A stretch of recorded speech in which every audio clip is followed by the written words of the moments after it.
Hi guys, welcome to Visho info. அரிசி ரவா கொழுக்கட்டை எப்படி செய்யுதுன்னு பார்க்கலாங்க. வீடியோக்குள்ளே போகிறதுக்கு முன்னாடி நீங்கள் இன்னும் நம்ம சேனலை சப்ஸ்கிரைப் பண்ணுன்னா சப்ஸ்கிரைப் பண்ணுங்கள். அப்படியே பக்கத்தில் இருக்கிற பெல் ஐக்கானை கிளிக் பண்ணுங்கள். அப்போ தான் நான் போஸ்ட் பண்ணுற வீடியோ எல்லாத்தையும் நீங்கள் உடனே பார்க்கலாம். வீடியோக்குள்ளே போகலாங்க. அரிசி கொழுக்கட்டை செய்ய அரிசி ஊற வச்சுருக்கேன். பச்சரிசி 1 கப்பு, புழுங்கல் அரிசி 1 கப்பு, 2 டேபிள் ஸ்பூன் துவரம்பருப்பு. ஒரு 10 நிமிஷத்துலேருந்து ஒரு 15 நிமிஷம் ஊறுனா போதும்.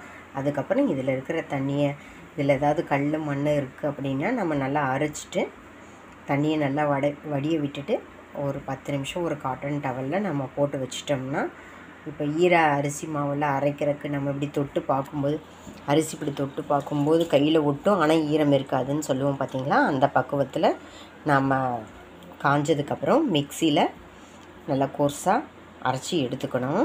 இப்போ இதை இந்த மாதிரி தண்ணியை வடிய விட்டுட்டு அந்த மாதிரி அரிசியை காய விட்டுட்டு நான் உங்களுக்கு காமிக்கிறேன்.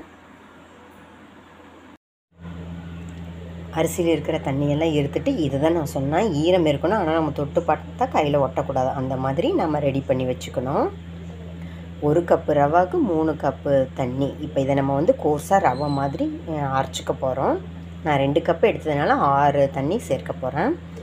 கடுகு, தாளிக்க கடுகு, கடலைப்பருப்பு, உளுத்தம்பருப்பு, காரத்துக்கு பச்சை மிளகாய், மிளகு, சீரகம் தாளிக்கும் போது சேர்ப்போம். அப்புறம் தேங்காய் டேஸ்ட்டுக்கு, உங்களுக்கு பிடிக்கலன்னா விட்டுலாம், சேர்த்தா சூப்பராக இருக்கும். அப்புறம் பெருங்காயத்தூள். எப்படி செய்கிறதுன்னு பார்க்கலாங்க. தாளிக்க எப்பவும் போல் எண்ணெய் தேவைப்படும். ஃபஸ்ட்டு இதை கோர்ஸாக அரைச்சிட்டு காமிக்கிறேன். பாருங்கள், அரிசியும் துவரம்பருப்பும் சேர்த்து நம்ம இந்த மாதிரி கோர்ஸாக எடுத்துட்டோம். இப்போ கொழுக்கட்டை செய்ய ஆரம்பிச்சிடலாம். ஒரு பேனை ஹீட் பண்ணி நான் ஆயில் போட்டு வச்சுருக்கேன். நம்ம சேர்த்த ஆயில் நல்லா ஹீட் ஆகிடுச்சு. கடுகு சேர்த்துக்கலாம். ஒரு 2 டேபிள் ஸ்பூன் ஆயில் சேர்த்துருக்கேன். ஒரு 1/2 டீஸ்பூன் கடுகு சேர்த்துக்கலாம். கடுகு வெடிக்க ஆரம்பிச்சிருச்சு. நம்ம எடுத்து வச்சுருக்கிற உளுத்தம்பருப்பு சேர்த்துக்கலாம். கடலைப்பருப்பு சேர்த்துக்கலாம். இது ஒரு தடவை நல்லா மிக்ஸ் பண்ணி விட்டுடலாம். லைட்டாக கலர் சேஞ்ச் ஆகட்டும்.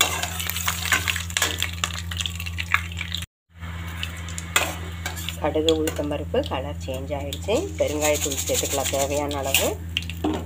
அதுக்கப்புறம் மிளகு, சீரகம் இடித்து வச்சுருக்கேன். நீங்கள் அரிசி பருப்பு அரைக்கும் போது அரைச்சிட்டாலும் ஓகே. இப்போ நான் கையில் இடித்து வச்சுருக்கேன் ஒன்றும் பாதியமாக. இதை ஒரு தடவை மிக்ஸ் பண்ணிக்கலாம். அடுத்ததான் நம்ம காரத்துக்கு எடுத்து வச்சுருக்கிற பச்சை மிளகாயை போட்டு நல்லா வதக்கி எடுத்துக்கலாங்க. ஒரு நிமிஷம் நல்லா வதங்கட்டுங்க. பச்சை மிளகாய் ஓரளவுக்கு நல்லாவே வதங்கிடுச்சு. இந்த ரெசிபிக்கு தேவையான உப்பு எடுத்து வச்சுருக்கோம், அதை இப்போ சேர்த்துக்கலாம். அதுக்கப்புறம் தேங்காய் எடுத்து வச்சுருக்கேன். 1 கப் எடுத்து வச்சுருக்கேன். 2 கப் அரிசிக்கு நான் 1 கப் எடுத்து வச்சுருக்கேன். உங்களுக்கு 2 கப்பு தேவைன்னாலும் சேர்த்துக்கலாம். தேங்காயை வேணும்னாலும் ஸ்கிப் பண்ணிக்கலாம். இது ஒரு நிமிஷம் நல்லா மிக்ஸ் பண்ணிக்கலாம். பச்சை மிளகாய், தேங்காய் எல்லாம் நல்லா மிக்ஸ் பண்ணியாச்சுங்க. இப்போ இந்த ரெசிபிக்கு தேவையான தண்ணியை ஊற்றிக்கலாம். 1க்கு 3 பங்கு. இப்போ நான் 2 கப்பு எடுத்துக்கலாம், 6 கப்பு தண்ணி ஊற்றிக்கலாங்க. நம்ம சேர்த்த தண்ணி நல்லா கொதிக்க ஆரம்பிச்சிருச்சுங்க. இப்போ நம்ம அரிசியை பொருசாக ரன் பண்ணி வச்சுருக்கோம். அதை இப்போ சேர்த்து கிளறிக்கலாங்க. பார்த்து கட்டி விழாமல் டக்குன்னு கிளறிக்கோங்க. நம்ம சேர்த்த தண்ணி நல்லா இழுத்துடும். இது நல்லா திக்காகட்டுங்க. ஒரு 5 மினிட்ஸில் ரெடி ஆகிடும். இப்போ நல்லா கொதித்து வேகட்டுங்க. பாருங்கள், இது நல்லா வெந்துடுச்சு. இப்போ நம்ம அடுப்பை ஆஃப் பண்ணிடலாம். அடுப்பை ஆஃப் பண்ணிவிட்டு இது நல்லா ஆற வச்சுக்கலாங்க. ஆறுனா இன்னும் திக்காகும். பார்த்திங்களா, அனல் அடிக்குது. இப்போ தான் கொஞ்சம் தெளிவாக உங்களுக்கு தெரியும்னு நினைக்கிறேன். இந்தளவுக்கு நல்லா திக்காகிடுச்சு. நான் சொன்ன மாதிரி 5லேருந்து 10 நிமிஷம். நீங்கள் 1 டம்ளர் எடுத்திங்கன்னா கிட்டத்தட்ட ஒரு 7 நிமிஷம் 8 நிமிஷத்தில் வெந்துடும். 2 டம்ளர் அப்படிங்கும்போது ஒரு 10 நிமிஷம் கிட்ட வேகும். வெந்துருச்சு. இந்தளவுக்கு திக்கான உடனே நீங்கள் ஆஃப் பண்ணிடலாம். இது ஆறுனா இன்னும் திக்காகும். அதுக்கப்புறம் நமக்கு பிடிச்ச ஷேப்பில் ரவுண்டாகவோ இல்லை நீள்வாக்குலேயோ நம்ம கொழுக்கட்டை பிடிச்சிக்கலாங்க. இட்லி தட்டில் வேக வச்சுக்கலாம். இது நல்லா ஆற வச்சுக்கலாம். கொழுக்கட்டைக்கு நம்ம கிளறி வச்ச மாவும் நல்லா ஆறிடுச்சுங்க. இப்போ நமக்கு பிடிச்ச ஷேப்பில் நம்ம சின்னதாக பெருசாக, குழந்தைங்களுக்கு சின்னதாகவும் பெரியவங்களுக்கு பெருசாகவும் பாருங்கள், இந்த மாதிரி நீள் வாக்கிலையும் உருட்டிக்கலாம். இல்லை நீங்கள் ரவுண்டாகவும் ரெடி பண்ணிக்கலாம். இந்த மாதிரி எல்லாத்தையும் நமக்கு தேவையான ஷேப்பில் ரெடி பண்ணிக்கலாங்க. இந்த மாதிரி ஷேப்லேயும் செஞ்சுக்கலாம். இதையும் ரவுண்டு ஷேப்லேயும் செஞ்சுக்கலாம். குழந்தைங்களுக்கு கொடுக்குறதா இருந்தால் இந்த மாதிரி ரவுண்டாகவும் செஞ்சுக்கலாம். சின்ன ரவுண்டாக செஞ்சுக்கலாம். இல்லை இன்னும் குட்டி ரவுண்டாக கூட தாராளமாக செஞ்சுக்கலாங்க. இப்போ இந்த செஞ்சதை வந்து நம்ம இட்லி அவிப்போம் பார்த்திங்களா, அந்த மாதிரி அவிச்சிட்டு சாப்பிட வேண்டியது தான். இந்த மாதிரி அவிச்சிட்டு காமிக்கிறேங்க. 10 நிமிஷம் இருந்தால் போதும். ஆல்ரெடி 75% நல்லா வெந்திருக்கும். இன்னும் ஒரு 25%க்காக 10 நிமிஷம் வேக வச்சா போதுங்க. வெந்ததுக்கப்புறம் காமிக்கிறேன். கொழுக்கட்டை நல்லா வெந்துடுச்சுங்க. இப்போ இது ஒரு பிளேட்டுக்கு மாற்றிட்டு காமிக்கிறேன். சூப்பராக நம்மளோட அரிசி ரவா கொழுக்கட்டை ரெடி ஆகிடுச்சுங்க. நம்ம அரிசியை ஊற வச்சு ரவை மாதிரி திரிச்சிட்டு அதுக்கப்புறம் செய்கிறதுனால அரிசி ரவா கொழுக்கட்டைன்னு சொல்லுவோம். இது ட்ரெடிஷ்னல் ரெசிபி தான். ரொம்ப சிம்பிளான ரெசிபி. நம்மக்கிட்ட மாவு தோசை மாவு இல்லாத டயத்தில் இந்த மாதிரி ரெசிபி எல்லாம் ட்ரை பண்ணி பாருங்கள். அதே டயத்தில் டேஸ்ட்டும் சூப்பராக இருக்கும். ரொம்ப சத்தான டிஃபனுங்க. ஸ்நாக்ஸாகவும் சாப்பிட்லாம்.